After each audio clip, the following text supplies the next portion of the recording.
Hello, everyone, and welcome back to another GCS podcast.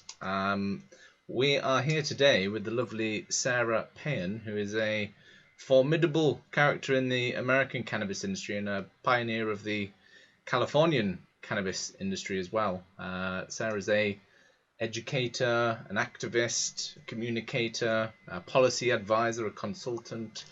I don't think there's anything that Sarah hasn't done really in the US cannabis industry, and so thought we'd do a little conversation together today to talk a little bit about California, the US, what's gone on over there, and what we should know and be prepared for in the UK as we start to develop and as the industry becomes a bit more advanced and the industry evolves slightly. So I'm going to give you a little rundown of Sarah's experience because there's some good intros that have been made to Sarah, so I'm going to try and match some of that and match some of the energy, George Monty especially. So Sarah has over 10 years of experience in public education cannabis training. I believe over 18,000 hours of public educational time as well across all sorts of platforms. You're also nominated as one of the top 100 women in cannabis in the US, women to look out for. You've spoken with policymakers, patients, doctors, industry leaders, governors, everyone in between, consumers, anything that touches cannabis, Sarah has communicated with them essentially.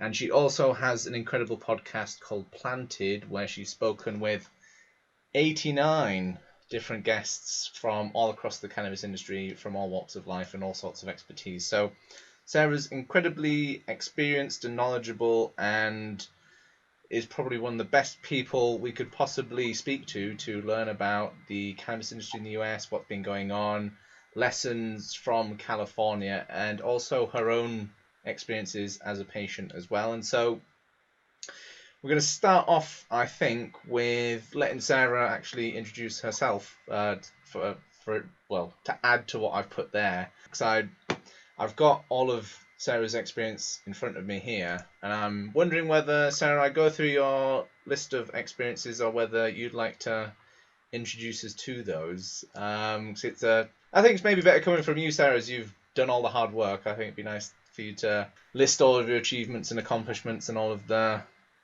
formidable things that you've done over the last couple of years for the cannabis communities, patients, and the sector as a whole. So thank you very much, Sarah, for making the time to do this podcast and speak to me, and also for sharing all of your knowledge and expertise and experience as well with everyone online and in person too. So without further ado, Sarah, thank you very much, and over to you to tell us about all the wonderful things that you've done and all the impact that you've had in California. Thank you so much, Chris, and it's always a joy to talk with you. I'll say that haven't done everything. You can't. I always joke that you could spin a wheel behind me wherever it lands. I could probably talk about it, except cultivation. I have a brown thumb. I leave that to the experts. Um, but I do a lot of work with education and policy and consulting with companies. I started out as a stage 3 colon cancer patient, and if you had told me 13 years ago that I'd be doing this, I would tell you you're crazy because I worked in civil rights. Um, I started working in a dispensary after a year out of cancer when I decided to go back to school, and I looked at it as an opportunity to have a job that was not working as management downtown, and a way of just easing into life again. And it became much more than that because part of my work was helping people with symptom management that were going through issues that were not unlike what I had gone through not too long ago. And there was definitely a need for more education, especially for the public and for the people working in dispensaries, because I remember when I was sick asking, and I looked a lot different than I do today when I was ill. I had a resectioning and 12 rounds of chemo. And my mother is a clinical researcher and a hematology oncology nurse. She's since retired. But it was because of her that I knew that THC would be effective for me for nausea and getting me eating again. And so I ended up using it during my chemo regimen, and it helped me so that I didn't have to take some of the anti-nausea drugs and also some of the opiates, which would have had side effects for when you're going through colon cancer that could actually be fatal. Um, it's we can get more into that later, but I ended up at the company that I worked at, I became the director of education. So I was the first director of education for any dispensary, which is a weird fact.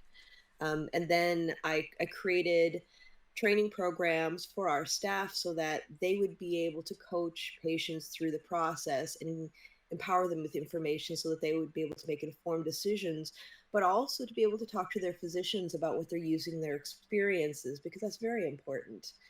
And then I became the public education officer. So I was doing both internal and external education. And my first class was cannabis and cancer.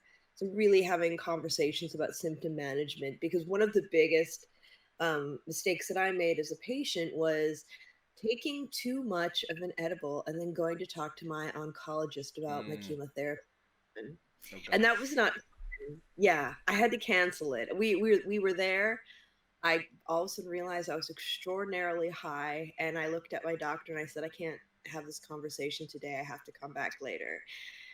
But it's because we weren't talking about dosage. Yeah. And you'd think for you and I, with the work that we do, dosage just seems like something that would come naturally. But for the layperson, you're just thinking it's available, it's safe. I don't know what dosage means. I'll try a little and see what happens. Mm. So we had a lot to do with that. And as we started to go from medicinal use into legalization in California, that's when I started getting more involved in the policy side of things. Because prior to that, and actually the reason that I ended up having a great relationship with the executive director of the dispensary that I worked with for 10 years was be writing letters to the Department of Public Health about products that were available and why there was a lack of accessibility to certain products that could be helpful for patients. So I became the co-chair of the legalization task force for San Francisco, and I did that for several years. And then I was on the cannabis oversight committee for San Francisco, representing medical patients and also compassion programs. I ran a compassion program for many years, giving free donated cannabis to critically chronically ill community members that were low income. And today I sit on the California Cannabis Advisory Committee, where I am the chair of the Medicinal Use Subcommittee. So I travel throughout the United States lecturing about cannabis policy, cannabis being used as medicine for doctors, nurses, healthcare providers. I do trainings for dispensaries and cannabis companies, from train the trainer to full on staff trainings. I've taught at City College, I've lectured at Kaiser, UCSF, and also UC Berkeley, a Haas Business School. I've had the pleasure of lecturing at. But really, like, creating more conversations. I would say conversation is normalization, creating more conversations to activate the public, because part of having good policy is changing hearts and minds and also letting people know that they have a voice. Because when we look at policy here in the United States, it's not necessarily based on fact, it's based on stigma and also state culture. Because even though we're one big country, all of our states have very individual cultures and identities, and you can see that reflected in their policies. So when we look at, what's going on, like in California, when we went into legalization, it made cannabis very expensive for those who needed it most. And there was a lot of anger, there was a lot of tears, patients saying, the dispensary is greedy, the brands are greedy. And it's like, no, these are policy decisions around taxation. And there are some important things that are being done that do cost money that will raise the price, like testing. We need to have our cannabis tested to make sure it's safe, and especially for those of us who have compromised immune systems. But there's a lot of other things baked into there that make it very expensive and is what's created a lot of the hardships in our industry, especially here in California. So letting people know that it's time to show our policymakers that they have an outdated view on who uses cannabis. You know, I always tell people, talk to the people who depend on your vote for their jobs. I use cannabis. I'm a contributing member of society. I pay taxes. And most importantly, I vote.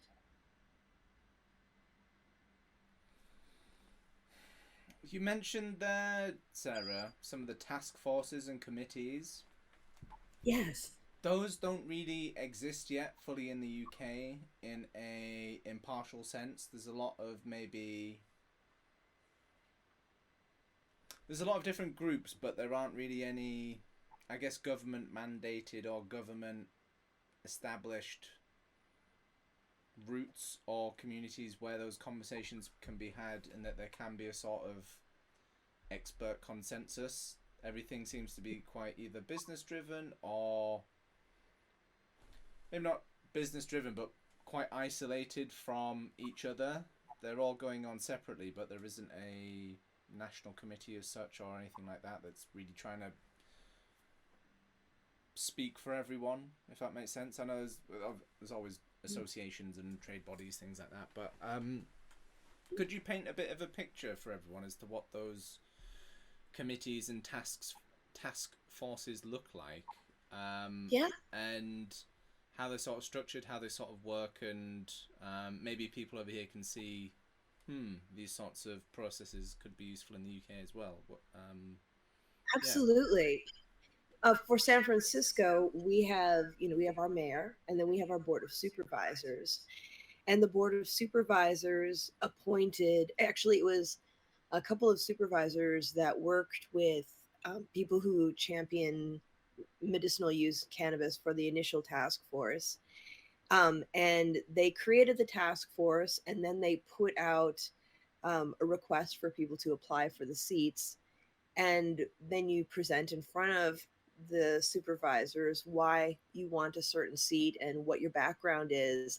And then there were appointments. And then throughout the year, we met once a month, and we would go over some of definitely like the pain points in policy and make recommendations through consensus to the board of supervisors. And so a lot of this had to do with talking about policies that should be coming up, that are here, that are no longer working, that need to be changed, and bringing in people from the community, experts, to do spotlight panels to present information to the task force. And this task force isn't just members of the public. There are members of the public, there are people who are attached to cannabis businesses. So there is a business aspect to it as well. Although I have to say for myself, though I worked for a cannabis company, I took that hat off when I went into my work, because as somebody who has a background in civil rights and as a patient, I thought it was very important for me to go in without the mindset of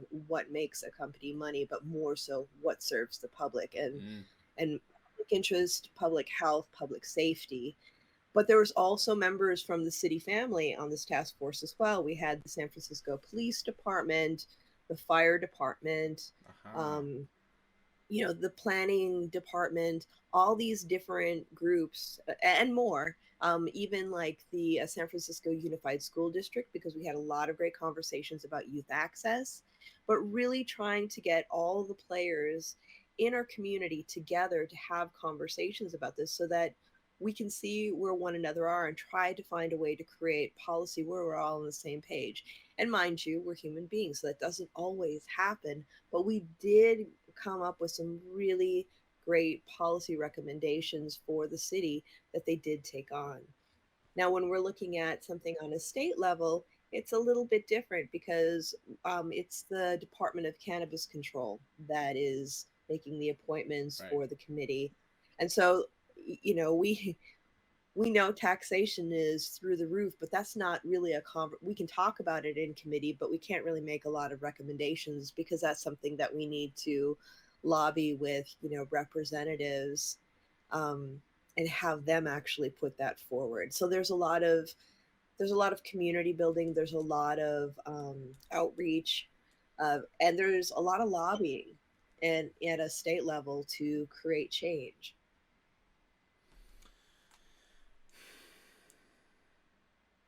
You just got me thinking about the UK and just how some of these structures could be useful over here, because there isn't really much of a there's maybe industry groups, but most communities and sort of, what would the term be?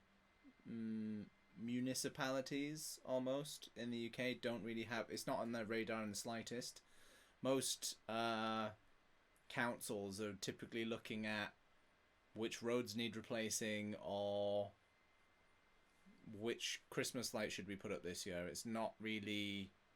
It would be great if they would look at cannabis and maybe drug use or harm reduction or something like that that's affecting the health of their constituents. It feels as though they, I don't know, there's some good room for overlap. The NHS takes on a lot of the burden health wise, and most of the municipality sort of local council authorities could maybe bridge that gap in some way, I suppose, or at least help start the conversation when it comes to cannabis and what else is maybe going on and how it affects the area, because it's abundant all across the UK. Similar to California, really, but it's just sort of like underground at the moment. It takes time. It really takes time, Chris, and it takes somebody in a place of influence who has been affected, or somebody they love has been affected by an illness, and Yeah. cannabis has been able to help them. Like a lot of the politicians that I speak with aren't necessarily using cannabis themselves, but they've seen the impact on Mm. people and how helpful it's been. It's there's the stigma is still great here, and I know for myself, when I go into a meeting, I wear a suit and heels, and I make sure that I'm always very professional when I'm doing my work anyway. But perception goes a long way Yeah. when we're looking at creating, us speaking points for good policy. How did you find that sort of transition then from being a patient to then being called upon professionally to try and contribute and offer your experience and knowledge and ideas as well to that sort of, I guess, yeah, legal authority or into those sort of conversations? Like, how did you find that personally, and then also maybe how was that received as well by the committee? Was it Mhm. positive? Was there resistance? What was that sort of journey like for you, Sarah? Well, I think, because there had been one committee that had existed before this, but it was definitely more of a grassroots activist group where they did do great work, but because there was stigma, I don't know if they were taken as Mm. seriously as as this group was. Um, it was surreal in some ways, because I think as individuals, we don't understand the amount of impact that we can have on our communities. A lot of people think my voice doesn't matter. Why would it be me who's chosen to speak? But you do have a voice and you can say things. I found that, throughout my life, I was always looking for meaningful work, which is why I worked in civil rights. I always joke that I'm incredibly greedy. I want every 24 hours of my day to be mine and be meaningful. And I found that in the strangest of ways with cannabis, because there was, I think that my community sees me as a voice of reason, because I believe that cannabis does a lot of wonderful things, but I also understand that it's not a panacea. And I think that that's a conversation that we need to have, because there are colleagues of ours who will tout cannabis as this miracle cure all for everything, and it does do a lot of great things, but to not look at it through a critical lens and be realistic Mm. about the limitations, and also, you know eh, working with, expectations, like we can actually do ourselves a great disservice. So, having really realistic conversations, managing expectations around cannabis use, and having education is a huge part of that. And that's what excites me. It excites me that we learn new things every day, that we don't know everything about it. But it also speaks to the greater truth of the fact that as individuals, we're walking chemistry experiments.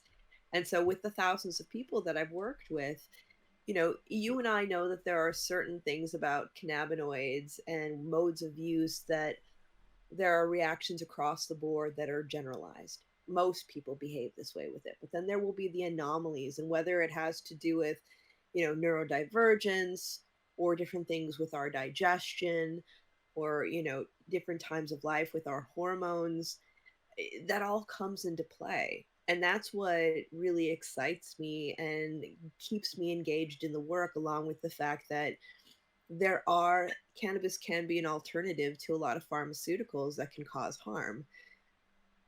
I love that. And it was always just very exciting for me. I'm always captivated by it and engaged. And it's funny because when you're having these conversations and you're trying to be professional, um, I would always giggle when somebody'd say, "I bet she doesn't even use weed." Yeah. Like, oh, I've put on a good show. I mean, granted, I wait for after, I use it for pain management and I don't use it during my workday, but um it's about perception. It's about perception, and it's about engaging people in very truthful conversations about what's going on. And I think for me, I've always been seen as a voice of reason, because when we're looking at policy and cannabis, a lot of common sense goes out the window because the stigma is still so strong. And that's a thing, Chris. Like, we it may look on this side of the pond like it's easier because there's more conversations, but the stigma is still very real. It's still happening, and in certain states it's extraordinarily strong. Because when I teach my classes and I get people from all over the world attending, the hardest thing to hear is, I need relief, but what you're talking about isn't available where I live. Mm. Mm. You mentioned there the harm around cannabis and some of the concerns, and valid as well that some people may have those concerns. How, as someone that's been through chemotherapy and experienced that firsthand, how did Hmm. you? What was the difference, I suppose, in sort of feeling and health and quality of life that you found when you sort of paired or transitioned or combined, yeah, the sort of two therapies? And I mean, remember you mentioned that your mom introduced you to that conversation initially, but what was that sort of journey like? Because that's again no small. That's a big step into the unknown, almost. No, it's yeah, It quite is. strange. What was that like? How did you find that? And what advice? It I was say advice. What takeaways would you maybe share with the people that are sort of in that corner between? Oh well, look, I've tried these things and I hear about cannabis, but what? How do I sort of get there? Yeah. Mhm. What would your takeaways be from that journey? Yeah, but it was there was the physical and there was the psychological and the social around that. Like, my first time going into dispensary, I felt like I was doing something wrong. Mm, And it was, interesting. and being that I was already sick, I didn't really need additional stressors. Now it's a lot different here than it was then.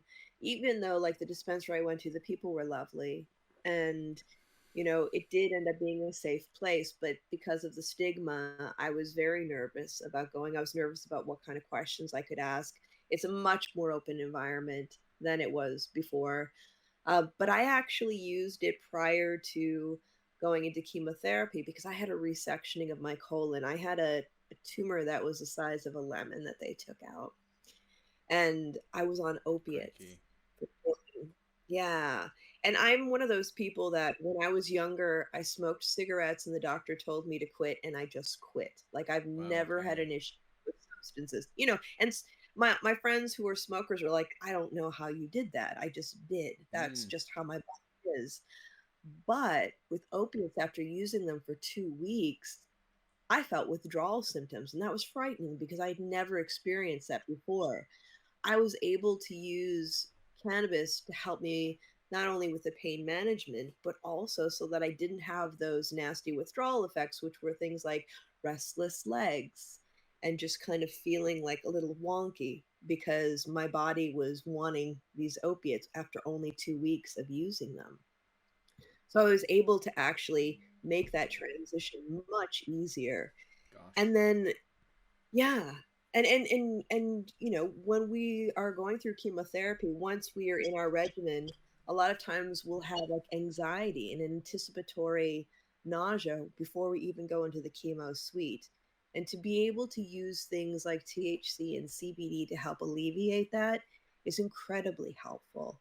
Um, I was using Zofran for my anti-nausea drugs, and I had to use it the first day because my chemotherapy was so incredibly unpleasant, and I had 3-day infusions, which actually almost killed me twice. Um, but the Zofran itself has side effects of just like the opiates, where they can be constipating, and that can kill you if you have stage 3 colon cancer. So to be able to transition from my Zofran and my opiates to using cannabis to create help with my pain management and also with anxiety and nausea and getting me eating again was amazing. And it became almost it was not just a regimen for me, but it became almost a ceremony towards the end because my nurse would come to my house and she would unhook me from my chemo from my port. I would take a shower, I would smoke a bowl of Blue Dream, and I'd go to my local cafe and I'd have my huevos rancheros, and I would be Huevos like, rancheros. I think that's the secret medicine, really. The huevos rancheros, Sarah. truly. I'll have to go into the regimes in the NHS at some point. But sorry to interrupt there. That was a bad joke. No, no, no, not at all. And it was, and even even for aftercare, because I have peripheral neuropathy in my hands and feet, and it was very extreme when I was done. Hmm. And to be able to use, I was using an infused Epsom salt to soak my hands and feet in, and it would make my feet feel like normal, if only for the evening. Gosh. But to be able to use that instead of using gabapentin, which didn't help me, and it actually just made me very crabby and hard to be around, was a gift to be able to do that. And then, you know, then going on to working with patients and seeing the change in their demeanor, them being able to get sleep and feeling rested and not having the fog of other pharmaceuticals. Like, I can't tell you how many people I've helped, you know, with their doctors get them off of benzodiazepines and opiates. And as we know, you know, benzodiazepines are also addictive and they can cause dementia later in life if you use them a lot. So there's just it's all in all, it's been a very satisfying experience, both personally as a patient, but also as a professional.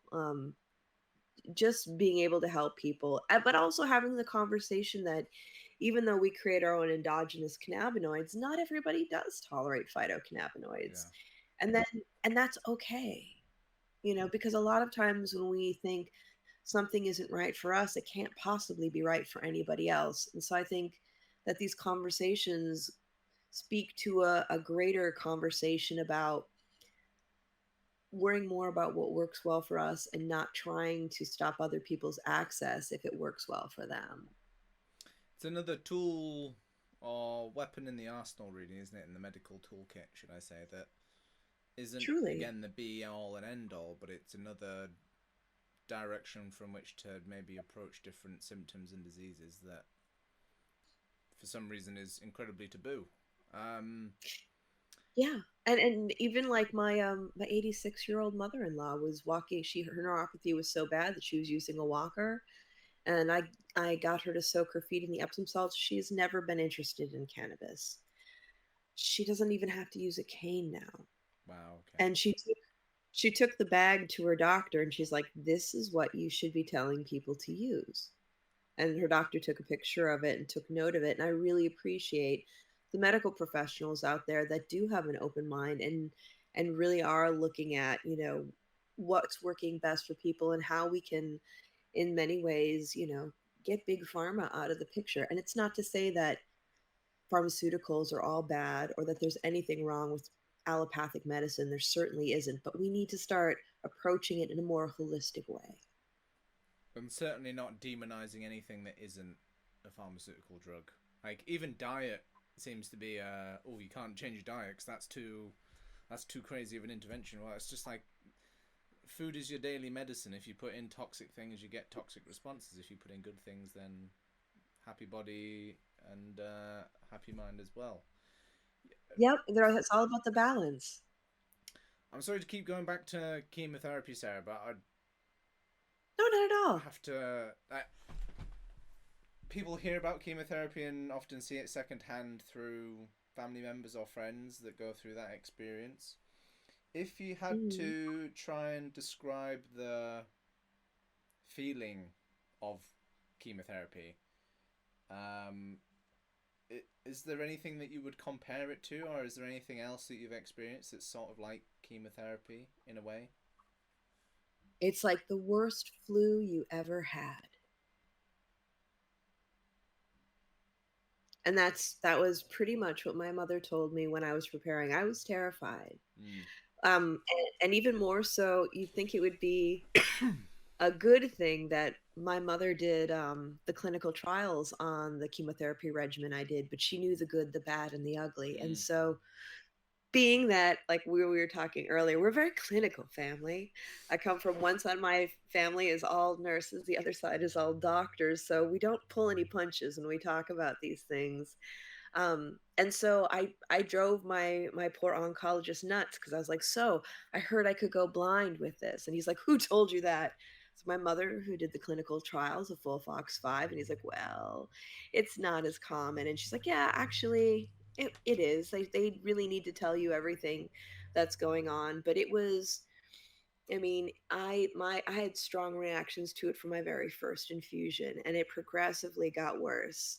And then you have, you know, a small window of time where you feel like you're yourself, and then you go back into Mm. it, and you're looking forward to that day that you're going to be done with chemo. You've got that there, and then when it happens, you're not really prepared for what happens after that, because you think, I'll be done, there will be peace, I will feel calm. But now you have to learn to be yourself in a whole new way, Yeah. and your poor body has to recover and heal from the chemotherapy, because the chemotherapy goes after, rapidly dividing cells, not just cancer cells. And so there's a lot of things that you can be very weak from it. And I just remember my nurse coming to see me, unhooking me for the last time, saying goodbye. And this is somebody I knew for 6 months who was part of my world, because I was, staying home.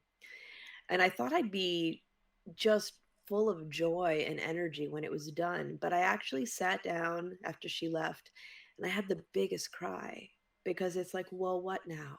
Mm. What now? I've been out of work for over 6 months.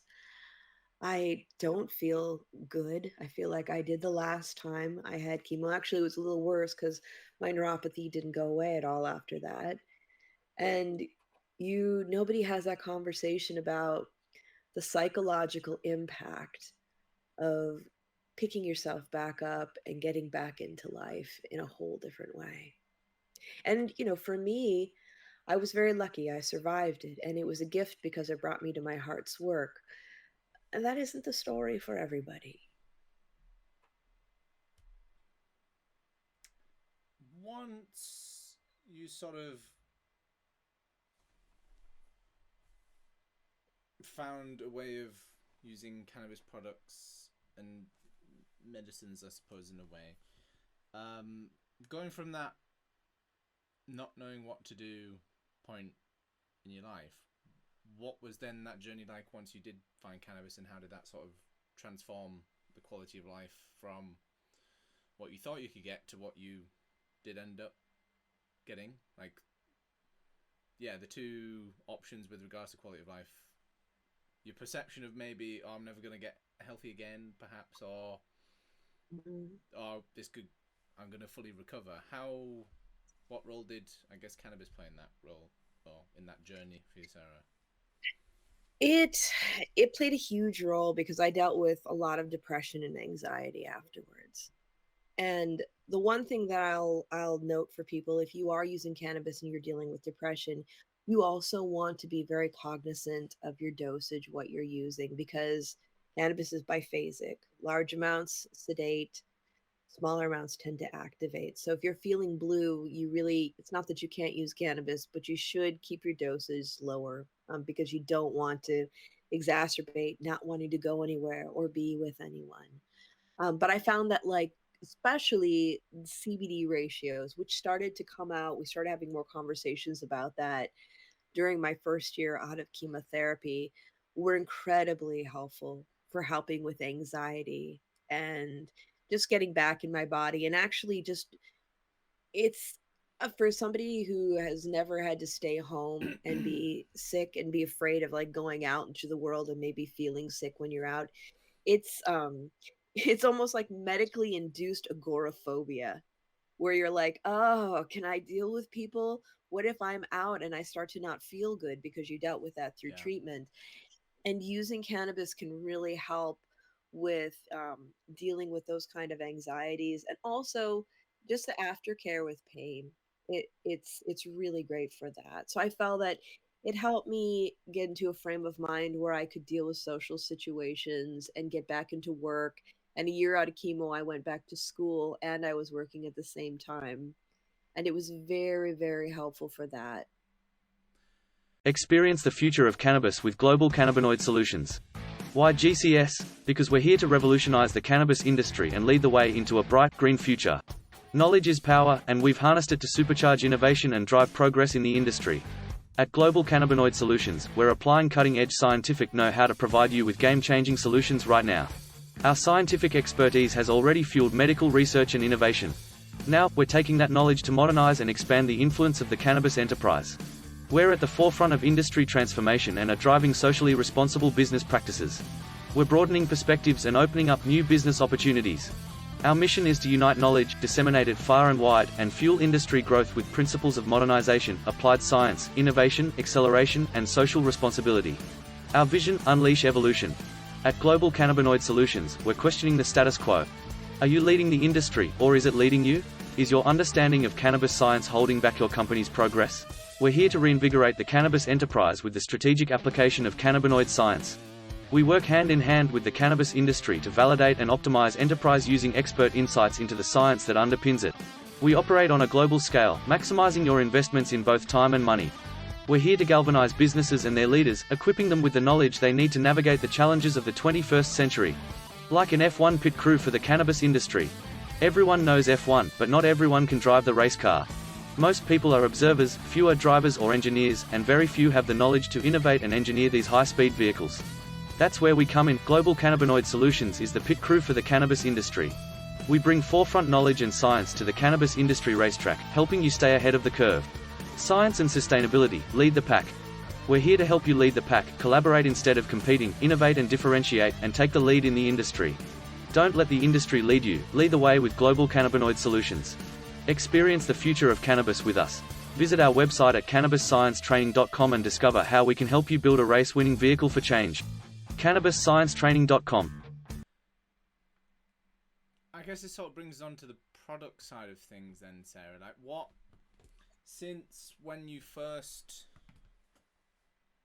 ventured out into the weird cannabis world to try and find some of these products compared to Mm. now, what's that sort of journey been like, and what problems did you encounter along the way? Well, the products are, when I first started, a lot of them were really disgusting, Mm. especially the beverages, because Okay. we didn't have the nano emulsions, so you'd have like this, Right. Okay. Of course. Oh, so I you guess it was know, like a layer of oil then on top of them sometimes. Then is that? oh, Oh no. sludge. Okay. Yeah. Yeah. Oh Yes. gosh. And so you're almost holding your nose while you're drinking it. And, you think you get this lovely cocoa packet, you put it in your cup, and you're like, this is disgusting. Also, the fact with edibles that they're also better emulsified now. So you don't have one little brownie that's got a very strong corner and the rest of it doesn't feel like anything. We have more conversations about emerging cannabinoids. Like one of my favorite cannabinoids these days is CBG. It's non-euphoric. It's really great for helping with anxiety. CBD can be good for that, but for some of us, it can, even though it doesn't get us high, it can make you feel a little bit forgetful sometimes. Where CBG doesn't do that. CBD also, though, great for nausea, isn't so great for appetite. It behaves as an anorectic, and CBG is great for appetite and anxiety and nausea. So, there's like different things. And also like THCV. I love that for something more uplifting and for creativity. Like there are so many different things. Like, we talk a lot about terpenes, but I think what we really need to be doing is having the conversation about the synergy between terpenes and cannabinoids, and then just the modes of use. Like we see more nanoemulsions, so we have faster times for feeling the effects of products, which is makes it much more efficient. And that's lovely because you're using less product to get the same effects. Mm. You're getting effects faster. Um, these are all really wonderful things. The fact that there are beverages, going back to beverages, I'm a huge fan of them. There are ones that are just like seltzers, or you can get something that's like that's infused, that may also use hops to have more of, if you're somebody who likes something that's more like a beer. There's just a lot of different things that I feel like when you're choosing your products, uh, as well, if you're in the United States, in certain states, there's a lot more products to choose from that people can relate to, and therefore they may use them more efficiently than they would otherwise. Because in the past, you get a bunch of things, you try them, some of them would be good, some of them would just taste like you're Mm. biting into a bar of weed, and you might just shove them in your junk drawer. So there's just a lot more to choose from. They taste better, but then there's also the conversation around that with proper storage to make sure that children don't have access to them, or somebody who may not know that they're infused and is not desirous of having a cannabis experience, because that can be scary, because they're doing so well with these that a lot of them you can't even taste the cannabis in anymore. Mm. So we want, along with all the great things that are happening with it, there are also things that we should be aware of. Like people always worry about youth access, but the thing I can say about that is, as we get into legalization, it is actually harder for young people to get access to cannabis, and it's not as exciting for them. When you Yeah. take the taboo away, they're not into it. But we also need to talk about the fact of, like, when I was a child, my parents' liquor cabinet, and I hate to compare cannabis and liquor, but when you think about the household and substances that need to be controlled, those are, Yeah. that's the main one. My parents always kept all of their liquor on the very highest shelf over the sink. I would have to climb onto the cabinet to get it as a child if I really wanted access to it. And so I think that, we can have responsible adult use of cannabis and have proper storage for it so that people who aren't supposed to have access to it don't. You made a great point there about accidental consumption and unwanted cannabis doses. I remember seeing a statistic about the increased number of emergency department admissions amongst the geriatric population, so elderly people whose maybe grandkids or daughters or sons, nieces and nephews had maybe brought cannabis products along for them to try, and obviously them being completely naive, they end up. And you mentioned earlier on, alludes this, like a small dose may not actually be as small of a dose as you think it is, depending on what you're consuming and what you're being exposed to. So I wanted to highlight that because I think it's an interesting point, is that we also, it's okay, we've regulated and now we've made the products safe, but how do you make the people safe and how they use those things? And it comes back down to having that sort of conversation now, and normalization around the practices. Again, I'm going to say alcohol, but most people understand how to use alcohol safely, and it's only young people who've never drank before that end up having typically the acute issues where they've maybe overdosed or Correct. damaged themselves Yeah. with alcohol. But on that note, Sarah, I suppose this brings on to like the lessons part of things. Like, what has failed in California and what has worked, and what should we maybe think about here in the UK? Dosing and safe storage are great points, and I was wondering, again, maybe touching on driving here. Yeah. How is it that California and San Francisco have tried to navigate those questions or potential challenges? They're still figuring it out. I mean, there's a big campaign about, buzz driving Mm, is drunk driving, basically. Talking about, you aren't a better driver when you're high.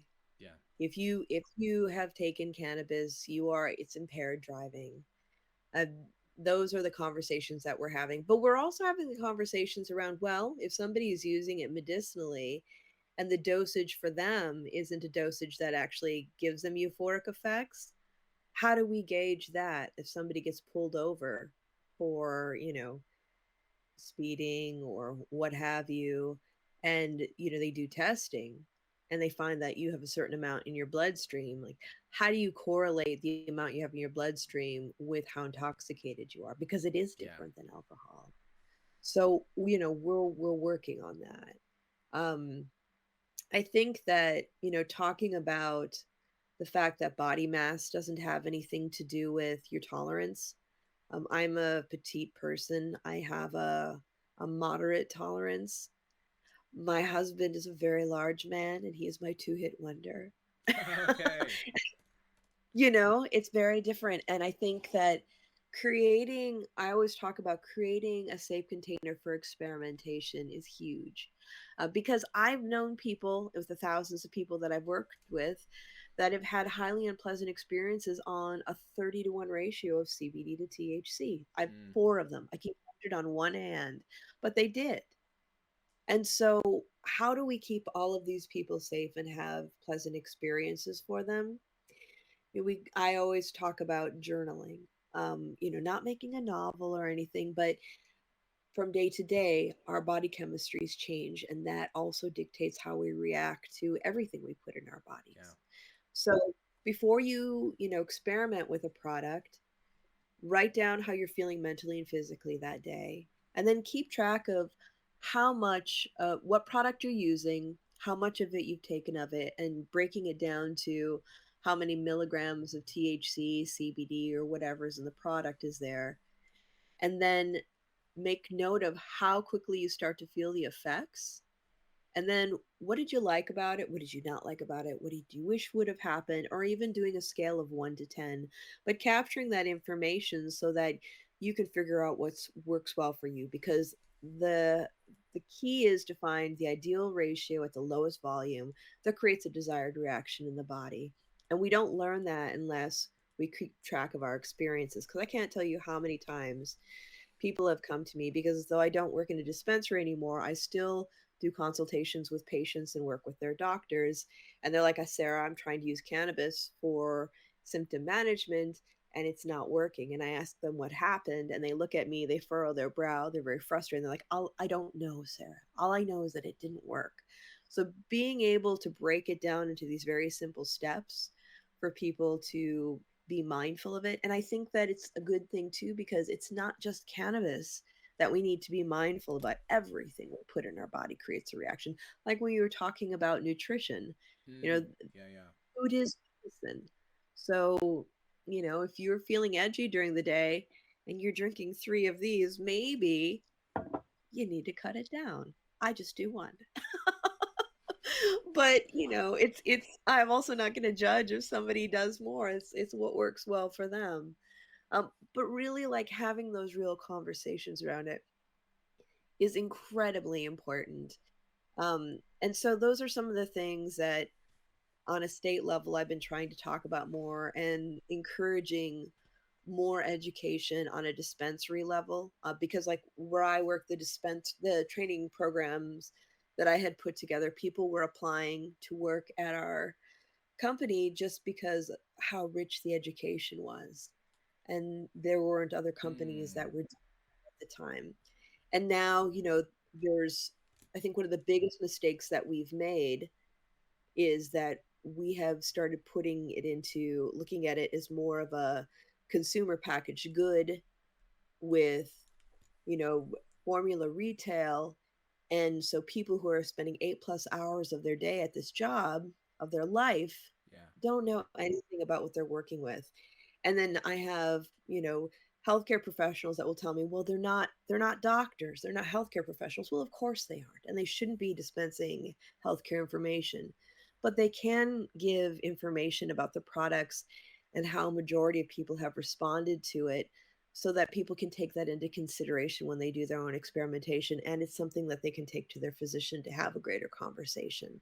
When I do trainings for UCSF palliative care pharmacology students, oftentimes they'll start throwing different things at me. Well, if a patient has this, what's, the dosage and the ratio that you would do? And I look at them and I say that, that's not even how it works with pharmaceuticals. Like, you have a starting point and you go from there and you see how a person reacts. Everybody's going to be very different. And so having those conversations about critical thought, tracking the experiences, and really looking at people as individuals instead of painting with a very wide brush is a huge part of having successful outcomes and also creating better policy that serves public health and safety. Just letting that You sink marinating in in for that, Chris? everyone. Yes. Um. So for you, Sarah, what do you think's really the path forward from where we are? Because there's a lot. We're in a proto phase, I suppose, compared to where you guys are. But obviously, we're making the same mistakes, having the same issues, and having the same conversations. As you're further down the line, what do you think the path forward is, and what do you think needs to be addressed in order to get to an optimum sort of environment for everyone involved: patients, businesses, policymakers, law enforcement? Yeah, it's right now in the States, it's more of a nuts and bolts issue. I mean, when I was on task force and we had the San Francisco Police Department on, I had a seat on there. One of the things they said was, our job is to uphold the law, make better laws for us to uphold. Mm. Because they're doing their job, and if we have better laws to uphold, then also if there's law enforcement that has, a certain bias against cannabis, they also can't go against their marching orders, Yeah. correct? So we look at that. In the States here, we're also having issues with overtaxation, regulations that don't necessarily make sense. Safe banking is a huge thing, because it is a cash only industry in many ways. And if people are getting opportunities to bank, I had a colleague who put a post on LinkedIn not too long ago that said that it costs her $40,000 a year to bank. And when we are looking at taxes, 280E is a huge thing. So we look at, most normal businesses are able to claim a lot of their, expenses as business expenses. We can't do that in the cannabis industry. So you end Right. up paying at least twice as much in taxes, which is a huge. So between being able to safely bank, and safe banking isn't just about businesses. If we can actually accept credit cards and do things like that, it keeps the patient safe as well, because there's nothing more alluring to somebody than knowing that a business is going to be having people walking in and out with cash in their pockets and knowing that cannabis is expensive, so these people will have a good deal of cash in their Yeah. Yeah. pockets. Yeah. It's a public safety issue as well.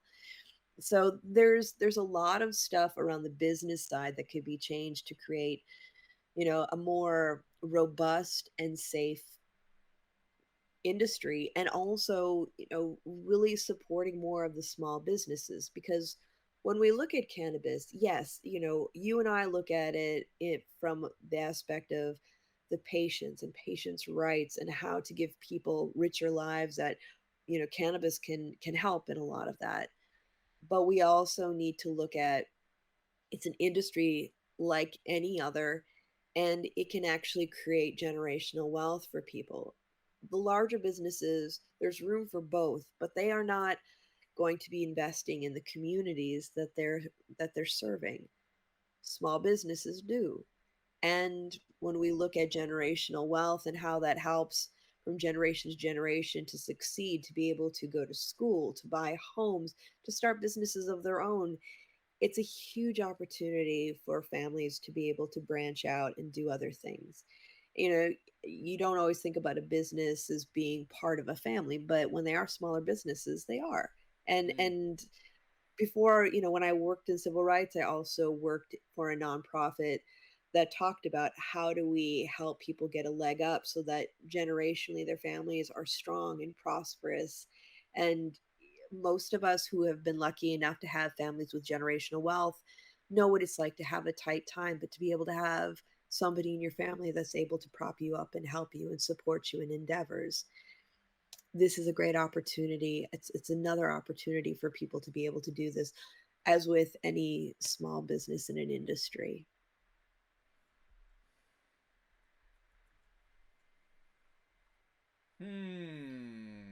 Make some great points, Sarah. That's yeah. A lot to dig into, Some Chris. good It's one-liners as well could come out of that. I think yeah, some good for quotes in there as well that would make great I don't know, posts or some sort of mention. Maybe that's what you could do for the 100 episodes as well.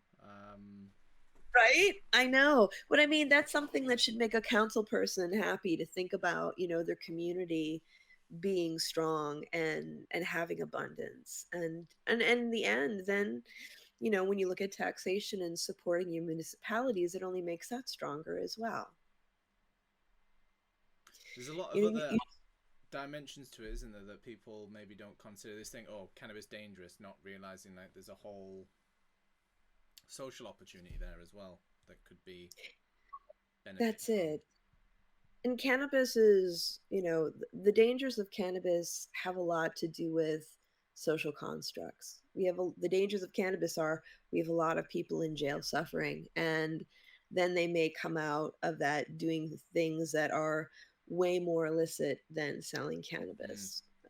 The dangers of cannabis are having untested cannabis, or you know black market products that are not up to par, that can help harm people's health. If we have legalization, people have access to safe products, people have an opportunity to do business on a legal level, which does not, it doesn't put their families in danger. There's also a set of controls so that the government can know what's going on. In California, we have a very large illicit market, or traditional market, as we like to call it, because it is so extraordinarily expensive to do business in California, and there are a lot of restrictions on the cannabis industry. But the thing that we need to realize, because people want to say, oh, all these people are working for the cartels and they're these horrible people. Well, I'm sure there are some. I'm sure. But by and large, these are entrepreneurs and master growers and very creative people that should have a easier avenue into the legal market, so that they don't have to be looking over their shoulders, Mm. and can pay taxes into the system, and they can have successful businesses that support their families, and perhaps they even pass on.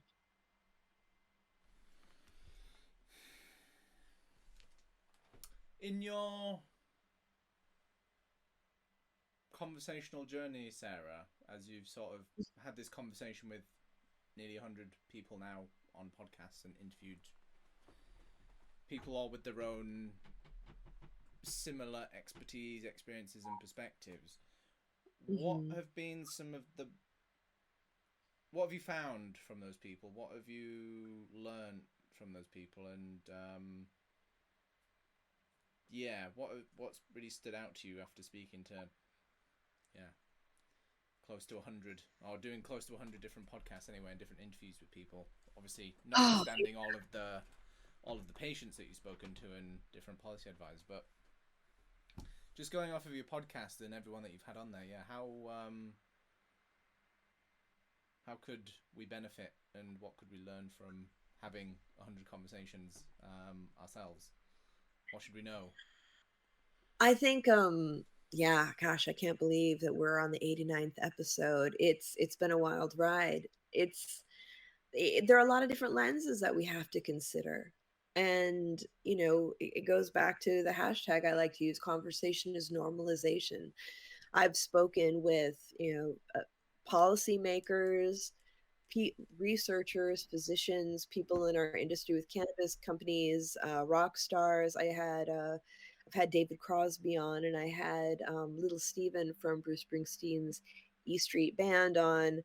Um, really, like, the conversation is the thing that I've learned is that we need to be candid and honest about what's going on. We need to be having more conversations about how to take care of one another. Uh, the fact that it kind of goes back to even just being in a dispensary, and a gentleman came in one day and he was like, "You've been here a really long time." And I was like, "Yes, I have." And he's like, "You must have seen some stuff." "Yes, I have." "Well, what is that?" What I've learned is that everyone wants to be safe. Everyone wants to be seen and heard. Everyone wants to be loved and healthy. And, cannabis can be part of that if it fits into your life. I found some of the most interesting, compassionate people in this work that are there for the right reasons. And I've met people who are looking to make a quick buck and don't really understand, why so many of us are here. Um, I hope I hope to change their hearts and minds about that. And we have an opportunity to not only create alternatives for people to live happy lives, but a new way of doing business where we can have capitalism with compassion, where we give back to patients and we give back to our communities and share that abundance. And I hope, I know maybe some people are like, "Oh, what, you sound like a hippie saying this," but there is an abundance of wealth that is there to share with communities as well. We just have to, it goes back to what we're seeing in all industries, where workers make a very small fraction what CEOs make, and that's not working. As we can see, we are in a time where we have a bunch of billionaires running around, and we have a lot of people who need a lot of things. So we can do business in a different way. In cannabis, some of the most brilliant people I've met, if you met them on the street, you wouldn't know that. And it's one of those things about, like, not actually, you know, looking at somebody and making a judgment on their abilities as to how they present themselves. Some of the most brilliant people I know are not the ones that are showing up in suits. And that's the thing. Like, I have my dress code that I do when I go into meetings, but I'm very saddened when I go to, the Capitol, and my colleague next to me who's casual and may have dreadlocks is not taken as seriously as I am. It's because they're brilliant people and they're doing amazing things. And I think that we really need to change the social pecking order, what we're looking at with economics, that cannabis is not going to shut down big pharma. It's not anti-health care. It's really about adding to the equation and creating a more rounded out, fulfilling scenario for patients and people. And when we go into legalization, people think that, oh, it's just an okay for everyone to get super high. That's not happening. Yeah. The, stoner culture is a very rich, historic thing. But the amount of people who actually subscribe to that is very small, and there's nothing wrong with it. But more people, I always used to say, you spend an afternoon in my dispensary waiting room, and you would be surprised to see the demographics of the people that are coming in and what they need it for. And when we got into legalization, it wasn't so much about, hey, every day is 420. It was more, hey, I never got a recommendation because I didn't want to have that conversation with my doctor and I was worried about being in a registry. But I'd like to come in and talk about the issues that I have with sleep or stress. And do you think this could help? Could I take it home and try it? Because my neighbor next door has these chocolate covered blueberries that really help her sleep. And that piqued my imagination. Like, really talking about those kind of things. You're making me want to start doing more patient stuff again, Sarah, with just like groups and helping people find information and helping them through that sort of decision making process. But we'll get there, I suppose. It'll happen, and Education. you've got a lot on your plate. Yeah, no. I think what I've learned, Sarah, from us speaking again, is that maybe we need to get more patients involved in the conversation so that they can also do a lot of that normalization, and that there is an opportunity there if you are a patient to actually advocate and get stuck into some of the conversations that are happening, and you don't have to be a sort of passive observer.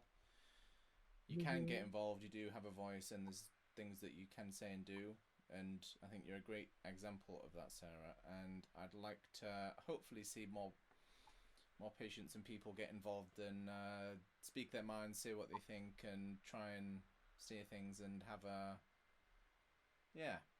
use their voice, spread it, share their ideas, and join into some of these communities, because there's a lot of good people out there, but if they don't speak and get together and do things, then a lot of that good doesn't come to fruition. So I think you'll probably have inspired a few people, or many people, along the way, Sarah, with what you've done and what you're doing. And also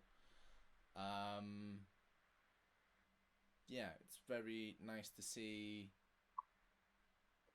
the afterlife of cancer and going through a sort of patient health journey and going through all of the trials and tribulations that comes from, and see, I think people see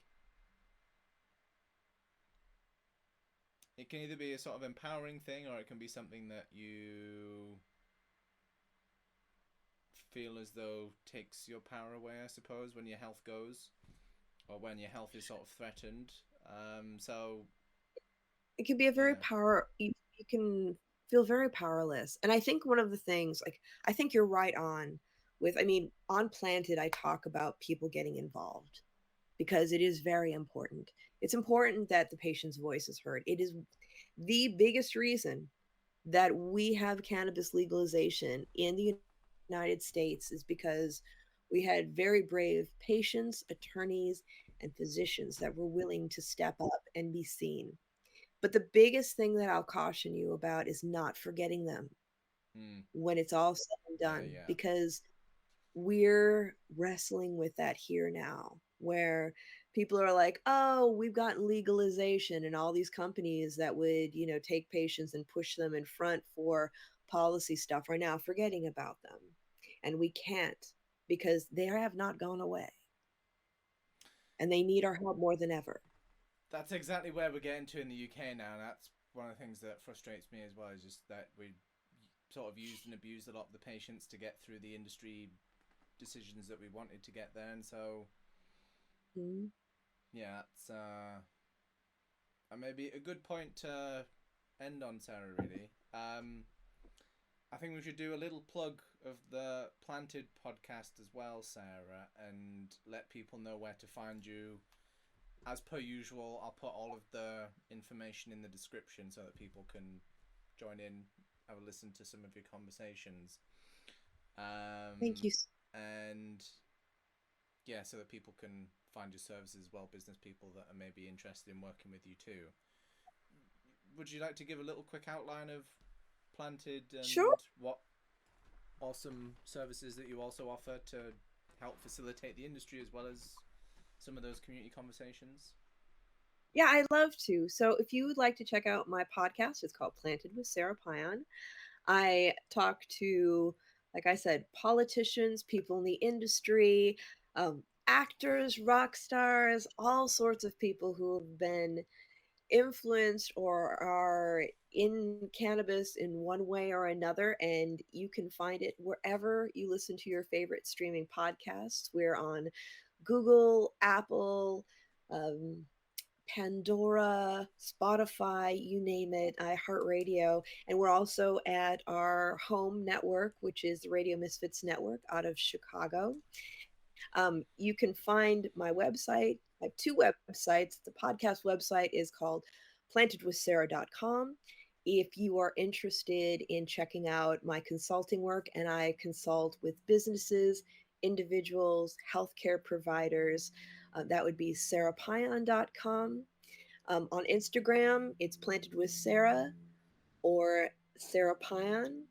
And I'm also on Twitter, LinkedIn, Blue Sky, Threads, Gosh, I haven't even heard Facebook. of half of these, Sarah. Sorry to cut you off. That's There's a lot, but connected.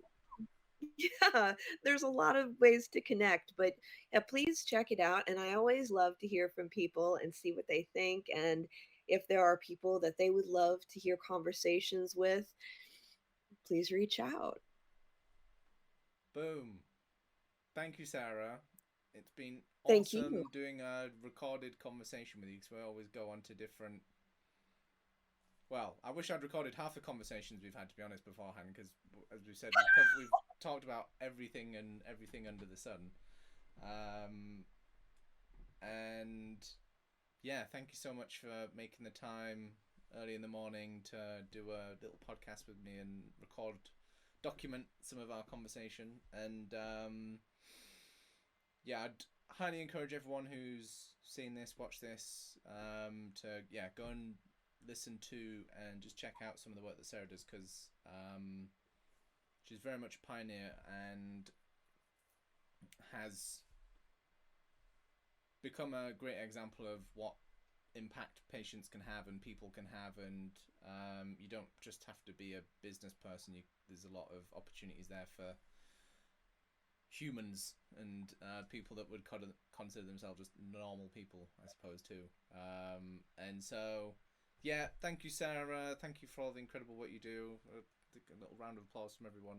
And Chris. yeah, thank you so much, Sarah. And I'm looking forward to your 100 podcast celebration in whatever form it comes. But yeah, I hope you've enjoyed doing a little podcast together, and thank you so much, and we'll see everyone soon in another conversation. Maybe we'll keep doing updates, I'm sure, and keep in touch. But I don't know if you've got any closing words for anyone, Sarah, to pass on, or anything that people should look out for, things that are coming up over the next couple of weeks that they could maybe get involved in. But otherwise, yeah, thank you so much.